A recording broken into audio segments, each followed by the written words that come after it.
सायरनों की आवाज रात को चीरती हुई निकल गई, जैसे अंधेरे में कोई तेज ब्लेड चल गया हो।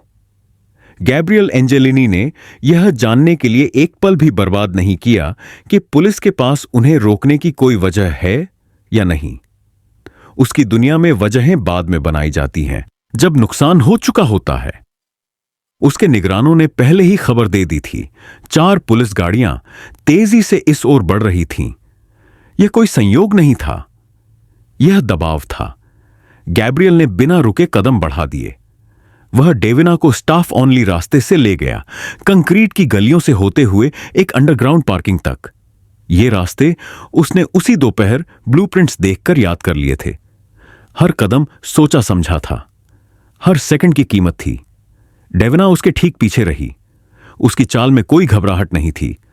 उसने नोटिस किया गैब्रियल बहुत शांत था, किसी फंसे हुए आदमी के लिए जरूरत से ज्यादा शांत। और यही बात डरावनी थी। इसका मतलब साफ था, गैब्रियल ने यह योजना नहीं बनाई थी, लेकिन वह इसके लिए तैयार था। तभी लावीन सामने आई। आरोप तुरंत लगा। गैब्रियल ही एकमात्र बिन बुलाया मेहमान था। वही सबसे पहले हरकत में आया।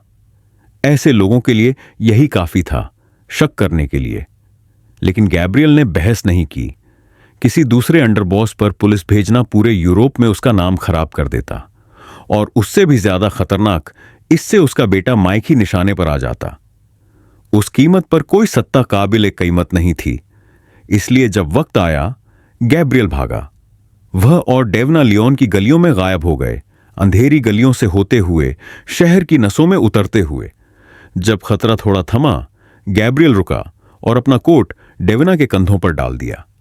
यह प्यार नहीं था, यह जरूरत थी। वह ड्रेस में बहुत अलग दिख रही थी, और उनकी दुनिया में अलग दिखना मतलब मौत के करीब होना। भागते हुए डेवना के दिमाग में सवाल घूमते रहे। लावीन को पूरा यकीन था, बहुत ज्यादा यकीन। अगर गैब्रियल ने पुलिस को खबर नहीं दी, तो फिर किसने दी? और क्यों? लियोन से दूर निको ने अपना अलग कदम उठाया। वह घर लौटने के बजाय वेरोना गया, वैलेंटाइन एंजेलिनी के पास।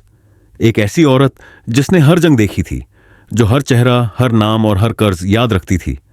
निको ने उससे 8 साल पहले गायब हुई एक लड़की के बारे में पूछा, 12 या 13 साल की, जिसका रिश्ता शायद परिवारों से था। वैलेंटाइन चुप रही, और उसकी चुप्पी खतरनाक थी।